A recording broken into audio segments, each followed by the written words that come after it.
Hay algo que nadie te dijo cuando eras niño. No porque quisieran ocultártelo, sino porque ellos tampoco lo sabían.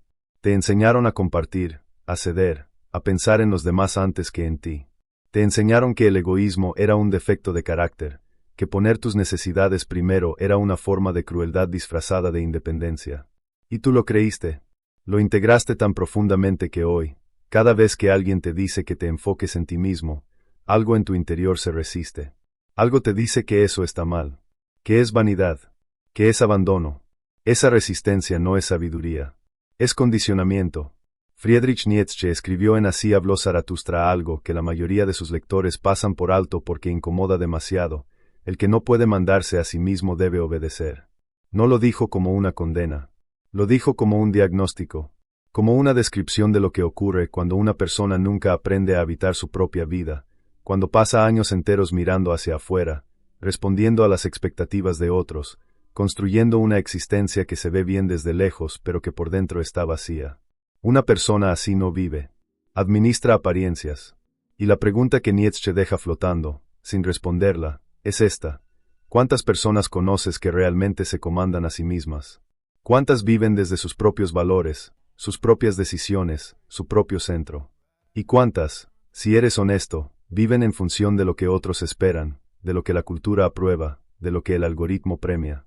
Enfocarse en uno mismo no es lo que la cultura del bienestar superficial vende.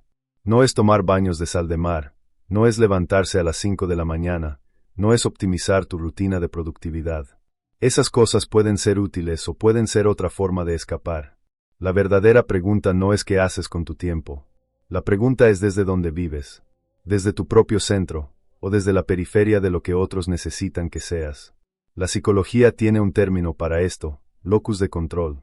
El psicólogo Julian Rotter lo desarrolló en los años 60 y descubrió algo que parece simple pero que tiene implicaciones enormes.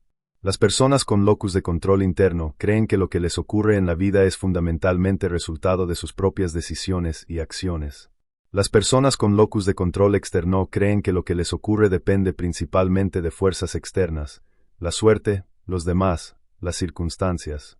Y la diferencia entre estos dos grupos, en términos de bienestar psicológico, resiliencia, satisfacción vital y capacidad de superar adversidades, es significativa.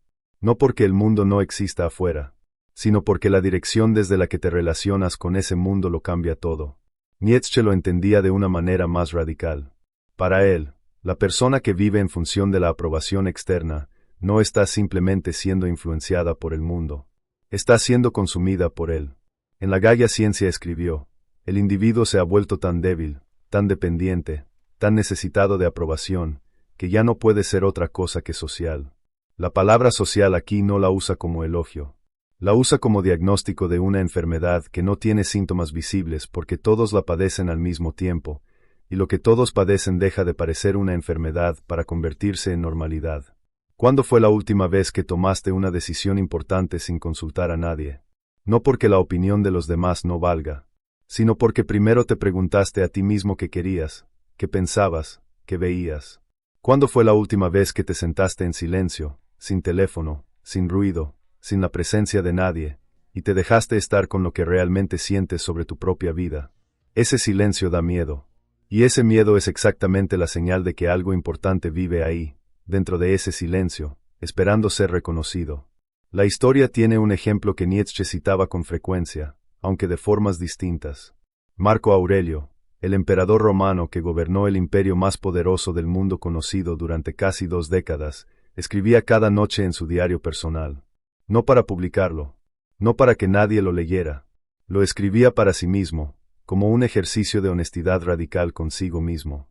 Esos escritos se conocen hoy como meditaciones, y lo que revelan es algo perturbador para quien espera encontrar la sabiduría de un hombre de poder. Revelan a alguien que lucha todos los días contra sus propios impulsos, que se recuerda a sí mismo quién quiere ser, que se exige a sí mismo una claridad que el mundo exterior no puede darle. Marco Aurelio tenía ejércitos, tenía consejeros, tenía el poder de decidir sobre la vida y la muerte de millones de personas. Y sin embargo, la tarea más difícil que enfrentaba cada día no era política ni militar. Era interna. Era la tarea de seguir siendo quien había decidido ser, en lugar de convertirse en lo que la posición, el poder y la adulación querían hacer de él. Esa tarea, escribió, no termina nunca. No hay un punto de llegada donde ya eres quien querías ser y puedes dejar de trabajar en ello. La autocomposición, como él la llamaba, es un ejercicio diario sin graduación posible. Y aquí está el primer giro que cambia todo. Enfocarse en uno mismo no es llegar a un estado de completitud donde ya no necesitas nada ni a nadie. Es exactamente lo contrario. Es el reconocimiento honesto de que eres un proyecto en construcción permanente. Que el trabajo más importante que puedes hacer en este mundo no es externo, es interno. Y que ese trabajo, si lo haces con seriedad, no te aleja de los demás. Los transforma. Porque la calidad de tu presencia con otros depende directamente de la calidad de tu relación contigo mismo. Nietzsche lo formuló de esta manera en Más allá del bien y del mal. El hombre que no se pertenece a sí mismo no puede dar nada valioso a nadie. La generosidad verdadera, la que no busca reconocimiento, la que no tiene deuda implícita, la que no agota a quien la ejerce, solo es posible desde la abundancia. Y la abundancia interior no se compra ni se hereda. Se construye, lentamente, con atención, con honestidad, con la disposición de mirar hacia adentro aunque lo que veas no siempre te guste. La cultura contemporánea tiene una relación profundamente contradictoria con la idea de enfocarse en uno mismo. Por un lado, la industria del autocuidado vale billones de dólares y vende la promesa de que el bienestar personal es alcanzable en 5 pasos, en 30 días, con el producto o el método correcto. Por otro lado, esa misma cultura premia la hiperconectividad, la disponibilidad constante, la productividad infinita, la presencia en todas partes al mismo tiempo. Y entre esas dos fuerzas opuestas, el individuo queda atrapado, comprando velas aromáticas el domingo y respondiendo correos a las 11 de la noche del mismo día, consumiendo la estética del autocuidado sin la sustancia. Porque la sustancia es incómoda. La sustancia requiere tiempo que no produce nada visible. Requiere silencio que el mundo moderno interpreta como improductividad. Requiere la disposición de decir no, y el no es una de las palabras más cargadas de culpa que existen en el vocabulario emocional de la mayoría de las personas. ¿Por qué nos cuesta tanto decir no?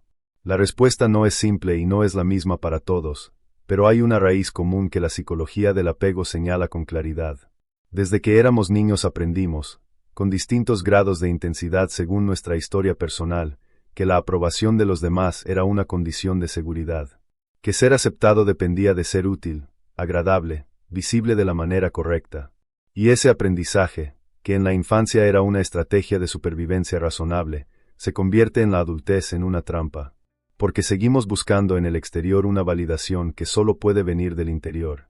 Y mientras la buscamos afuera, postergamos el único trabajo que podría dárnosla, el de conocernos a nosotros mismos con suficiente profundidad como para no necesitar que nadie más nos confirme que estamos bien. Nietzsche tenía una palabra para la persona que logra salir de esa trampa. La llamaba el espíritu libre. Y lo describía no como alguien que vive sin vínculos, sin comunidad, sin amor, sino como alguien que ha examinado sus propias cadenas y ha elegido conscientemente cuáles conservar y cuáles romper. El espíritu libre no huye de los demás. Simplemente ya no los necesita para saber quién es. Y esa diferencia, entre relacionarse desde la necesidad y relacionarse desde la elección, transforma completamente la calidad de cada vínculo que tiene. Existe una confusión profunda en la manera en que entendemos el egoísmo. Llamamos egoísta a quien pone sus necesidades primero, y llamamos generoso a quien las suprime. Pero esa ecuación es falsa. La persona que suprime sistemáticamente sus propias necesidades no es generosa. Es alguien que acumula una deuda emocional silenciosa que más tarde cobra con intereses, en forma de resentimiento, de agotamiento, de relaciones que se vuelven transacciones disfrazadas de afecto. La generosidad real, la que sostiene relaciones y construye comunidades, no viene del sacrificio. Viene del desborde. Viene de alguien que tiene tanto desde adentro que dar no le cuesta nada porque no se resta nada a sí mismo. Esa distinción, entre dar desde el vacío y dar desde la plenitud, es quizás la más importante que existe en el ámbito de las relaciones humanas. Y sin embargo casi nadie la enseña. Se enseña el sacrificio como virtud. Se enseña la abnegación como nobleza. Y se deja a cada persona descubrir por sí sola, generalmente después de años de agotamiento, que lo que parecía generosidad era en realidad una forma sofisticada de no haberse tomado nunca el tiempo de construir una vida propia. El filósofo estoico Séneca escribió en sus cartas a Lucilio algo que Nietzsche habría suscrito con entusiasmo: recógete en ti mismo todo lo que puedas. Frecuenta a aquellos que te van a hacer mejor. Deja entrar a aquellos a quienes tú puedas hacer mejores. Hay en esa frase una economía de la atención que la modernidad ha olvidado completamente. Recógete. La imagen es física, como si el yo fuera algo que se dispersa naturalmente hacia afuera y que requiere un acto deliberado, constante, de reunirse, de volver al centro, de recordar dónde está el núcleo desde el cual todo lo demás tiene sentido. ¿Cuánto tiempo al día pasas recogido en ti mismo? No dormido, no distraído, no consumiendo contenido, presente, consciente, atento a lo que ocurre en tu interior. Para la mayoría de las personas en el mundo contemporáneo, la respuesta honesta es casi ninguno. El teléfono está en la mesita de noche. El podcast suena mientras se cocina. La serie corre mientras se come. El scroll ocupa los 5 minutos de espera en cualquier fila. Y en ese ruido constante, en esa fuga permanente de la propia presencia, algo se pierde. Algo que no tiene nombre fácil, pero que cuando desaparece deja una sensación vaga de que la vida está pasando a un costado de uno, en lugar de a través de uno. Nietzsche describió este fenómeno en El nacimiento de la tragedia con una imagen que pertenece a otro contexto, pero que aplica perfectamente aquí. Habló de la embriaguez dionisíaca, ese estado en que el individuo se disuelve en el colectivo, en la masa, en el ruido. Y aunque lo describía como una experiencia estética, hay algo en esa descripción que resuena con lo que ocurre cuando una persona vive perpetuamente hacia afuera. Se disuelve, pierde los contornos. Ya no sabe exactamente dónde termina ella y dónde empieza lo que otros necesitan que sea. Recuperar esos contornos es el trabajo, no de un día, no de un retiro espiritual de fin de semana. Es el trabajo de una vida entera, hecho en pequeños actos cotidianos de atención. La decisión de caminar sin auriculares, de comer sin pantalla, de sentarse 5 minutos antes de dormir sin hacer nada más que estar, de preguntarse, genuinamente, ¿cómo estás?, antes de preguntar cómo están los demás. No porque los demás no importen, sino porque si no sabes cómo estás tú, todo lo que das tiene un origen que no conoces, y lo que no conoces no puedes elegirlo ni cambiarlo ni dirigirlo. Hay un concepto en la psicología budista que se traduce aproximadamente como mente de testigo. La capacidad de observarte a ti mismo desde cierta distancia, sin juzgarte, sin defenderte, sin escapar. Como si fueras simultáneamente el que vive y el que observa al que vive. Esa capacidad, que las tradiciones contemplativas han cultivado durante miles de años y que la psicología moderna está redescubriendo bajo el nombre de mindfulness o metacognición, es exactamente lo que permite enfocarse en uno mismo sin caer en el narcisismo ni en la autocompasión. Porque el testigo no se enamora de lo que ve, simplemente lo ve, y verlo, con honestidad y sin dramatismo, es el primer paso de cualquier transformación real. Nietzsche no era un hombre de meditación en el sentido técnico, pero sus aforismos, esos textos breves y fulminantes que escribía como si lanzara flechas al aire, están llenos de momentos de esa misma capacidad de observarse con distancia. Uno de los más citados dice: llega un momento en que tienes que elegir entre dar vuelta a la página o cerrar el libro. Es una metáfora sobre la vida, pero también sobre el yo. Hay versiones de ti mismo que ya cumplieron su función. Narrativas sobre quién eres que alguna vez te protegieron pero que hoy te limitan. Identidades construidas en función de circunstancias que ya no existen. Y enfocarse en uno mismo, en el sentido más profundo, significa tener la honestidad de ver cuáles de esas versiones siguen siendo tuyas y cuáles son disfraces que todavía no te has atrevido a quitarte. Eso duele. Y ese dolor no es una señal de que algo está mal. Es una señal de que algo real está ocurriendo. De que estás en contacto con algo verdadero en lugar de con la versión performativa de ti mismo que muestras al mundo. La gran paradoja de enfocarse en uno mismo es esta: cuanto más honestamente te habitas a ti mismo, más genuinamente puedes estar con otros. La persona que no se conoce a sí misma no puede relacionarse de verdad con nadie, porque lo que ofrece no es su presencia sino su imagen. Y las imágenes no conectan. Las presencias sí. Dos personas que se relacionan desde sus imágenes pueden convivir años sin haberse visto nunca. Dos personas que se relacionan desde su presencia real pueden conocerse en una sola conversación con una profundidad que la primera pareja nunca alcanzará.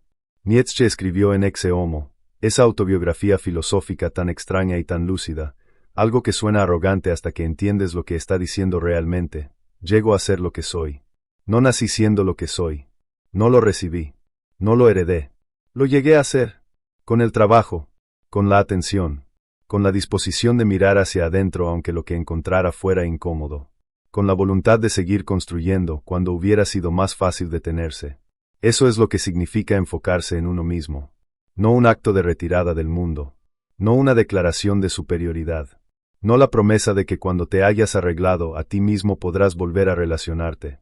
Sino el reconocimiento de que el trabajo de convertirte en quien puedes ser no es una etapa previa a tu vida real. Es tu vida real. Es el contenido más denso y más valioso de la existencia. Y postergarlo, porque hay siempre algo más urgente, siempre alguien que necesita algo, siempre una razón para ocuparse primero de lo externo, es la forma más silenciosa y más aceptada de no vivir. La pregunta no es si tienes tiempo para enfocarte en ti mismo. La pregunta es qué estás eligiendo en lugar de hacerlo. Y si esa elección, que haces todos los días, te está acercando a la persona que quieres ser o te está alejando de ella. Nietzsche lo dijo de la única manera en que podía decirse: conviértete en lo que eres. No en lo que te pidieron que fueras. No en lo que resultó más conveniente. No en la versión que hace sentir bien a los demás. En lo que eres. Y eso, aunque suene simple, es el trabajo de toda una vida.